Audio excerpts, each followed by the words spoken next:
vont tous être concernés et, à mon humble avis, la sûreté doit être en fait un état d'esprit. Tout le monde devait l'avoir à l'esprit pour vraiment la faire appliquer. Une compagnie aérienne qui n'a pas l'adhésion des autorités et des institutions ne peut pas vivre longtemps.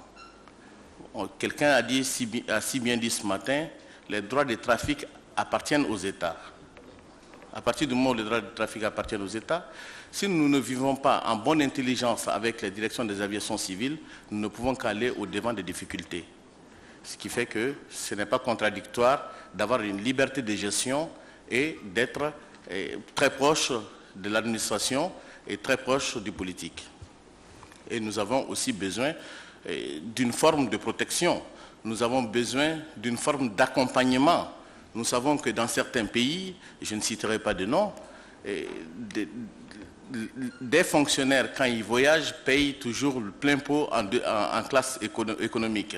Ceci est un acte louable pour ces États-là, parce que c'est un accompagnement de leur entreprise de transport aérien. Une entreprise, quelle qu'elle soit, qui n'a pas une rigueur de gestion, ne peut pas vivre longtemps. Et malheureusement, nous nous rendons compte que très souvent, nous ne sommes pas rigoureux. Et tant que nous ne sommes pas rigoureux, tant que nous ne maîtrisons pas nos billets, tant que nous donnons des billets à tous ceux qui le demandent, ce serait notre société et nos entreprises qui vont en pâtir. Et il y a le dernier point que je voulais aborder, qui est l'inexistence des manuels de procédure dans les entreprises de transport aérien, de certaines entreprises de transport aérien. Tant que nous n'avons pas de manuel de procédure, tant que nous n'avons pas ce contrôle interne et ce contrôle de gestion qu'il faut, nous ne pourrons jamais être à l'abri de surprises. Et par rapport à la libéralisation, il importe de voir, on ne peut pas d'emblée dire il faut faire une libéralisation avec une privatisation très très forte qui ne prend pas du tout en compte les États. C'est assez difficile parce qu'il faut se souvenir que les droits de trafic appartiennent aux États. Donc, à ce niveau-là, il faut qu'en Afrique, nous arrivions à harmoniser la position de tous les pays africains vis-à-vis de leurs droits de trafic. Parce que vous pouvez avoir un pays qui accepte la libéralisation, qui privatise à fond, mais qui veut commercer avec un autre qui, lui, maintient complètement ses droits de trafic, refuse donc de signer un accord aérien à un certain niveau. Donc vous allez avoir des difficultés d'exploitation des transports aériens entre ces deux pays et même au-delà. L'espace aérien en Afrique, on l'a subdivisé et selon les régions, j'allais dire par rapport au problème de la sécurité, de la navigation, il y a certains pays qui sont regroupés. Si je prends par exemple au niveau de la SECNA, nous avons 16 pays plus 1 au niveau de la SECNA. Et je crois qu'on se comprend très bien quand je dis ça, 16 plus 1. Alors, c'est assez compliqué. Et puis, généralement, quand on regarde, ce sont des pays francophones qui se retrouvent au niveau de la SECNA.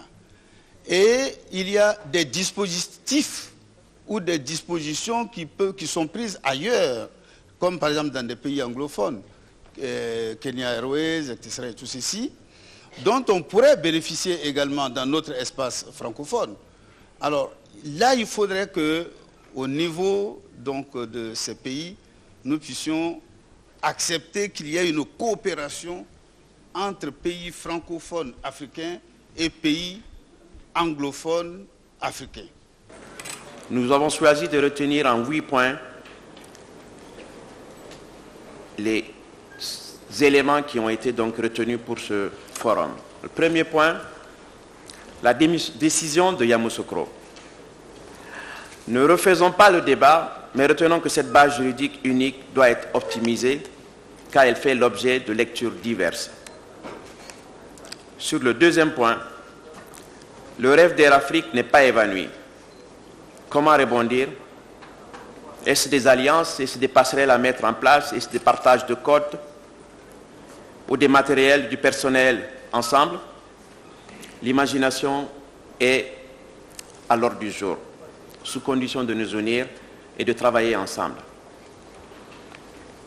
Sur le point de la sûreté et de la sécurité, tout le monde est acteur de cette réalité et responsable en la matière. On a souligné la nécessité d'une grande rigueur dans l'application des règles, sans imaginer de faire table rase immédiatement de la réalité locale. Le coût de la réalité, de la sûreté, excusez-moi, est préoccupant également. Sur la liste noire européenne, le forum se pose la question pourquoi l'Afrique est épinglée? Pourquoi, si l'Europe est inquiète, pourquoi ne pas nous aider plus? Nous en reparlerons sûrement et nous vous proposons des solutions. Point 5. Protéger la part de l'Afrique dans son propre marché. Il a été évoqué l'établissement des normes pour faire barrage aux amateurs, aux spéculateurs, aux prédateurs, ce qui renforcera les professionnels sérieux et animés de souci de servir l'Afrique. Le point 6, le rôle des États. Nous avons noté que personne n'est hostile au partenariat public-privé. C'est une évidence qui s'impose. En revanche, il est demandé aux États de jouer leur rôle et aux entrepreneurs de jouer le leur aussi, et de nous montrer tous à la hauteur. Point 5. La voix des usagers mérite d'être entendue. Cela demande transparence, qualité de dialogue, information, communication et respect du droit des clients. Un avant-dernier point, sur le suivi du forum, le président l'a souhaité dans son discours d'ouverture, les participants l'ont demandé, l'Union européenne sera sollicitée. Ce point fera l'objet d'une prémisse de résolution qui vient d'être lue par le président du forum.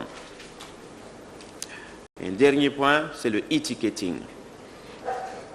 Ce sujet est un sujet crucial, les échéances sont là, les participants en ont pris la pleine conscience.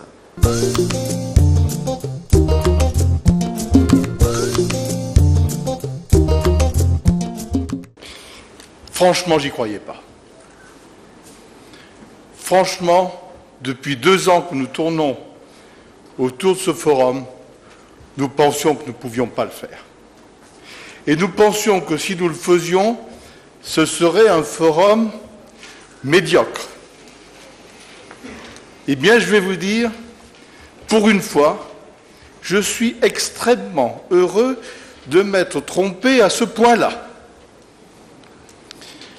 Nous avons vu des interventions d'une qualité extrême, non seulement par les speakers, mais dans la salle. Nous avons vu à quel point vous étiez intéressés par le transport aérien. Beaucoup plus qu'en Europe. En Europe, on est complètement blasé. Vous n'êtes pas blasé.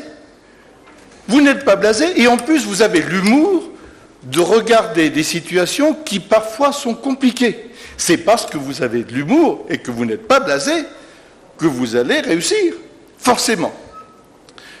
Je dois donc vous dire que maintenant en Europe, nous allons être extrêmement modestes et nous allons simplement essayer la prochaine fois de faire aussi bien en Europe que ce que mon cher Djibril, tu as réussi à Bamako. Mesdames et messieurs, chers invités, je voudrais tout d'abord saluer cette heureuse initiative et féliciter les organisateurs de ce forum des compagnies aériennes africaines. Longtemps, d'autres nous incitaient à l'action et finalement pour nous imposer leur vision.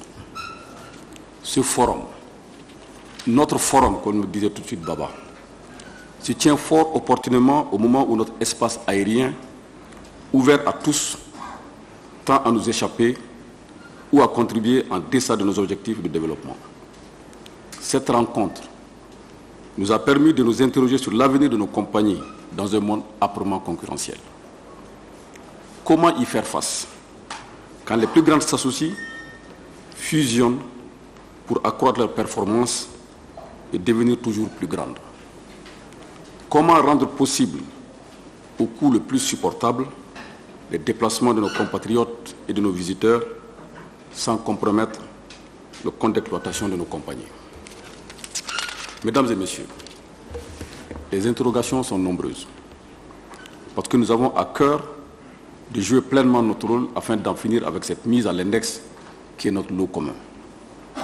Au regard de ces interrogations, des propositions de solutions courageuses ont été avancées. Il est souhaitable de les traduire en actes concrets afin de donner une nouvelle chance à nos compagnies aériennes afin de participer au développement économique et social de nos pays. Nous avons eu 2 journées de travaux, des travaux assez fouillés, des discussions sur tous les sujets d'intérêt général, et ce, dans le cadre de l'amélioration du transport aérien en Afrique. Les participants de ce forum, qui s'est tenu le 6 et le 7 avril 2006 à Bamako, ont mis en lumière la réalité tangible des problèmes que subit le transport aérien en Afrique. Le forum A, pour sa première tenue, a été d'une hauteur que nous ne qualifions pas de haute tenue, mais de tenue convenable pour une première. La qualité des exposés, l'intérêt des débats, tout cela soutenu par une organisation sans faille. C'est pourquoi les participants demandent au forum que soit pérennisé et qu'un deuxième rendez-vous soit pris rapidement pour 2007.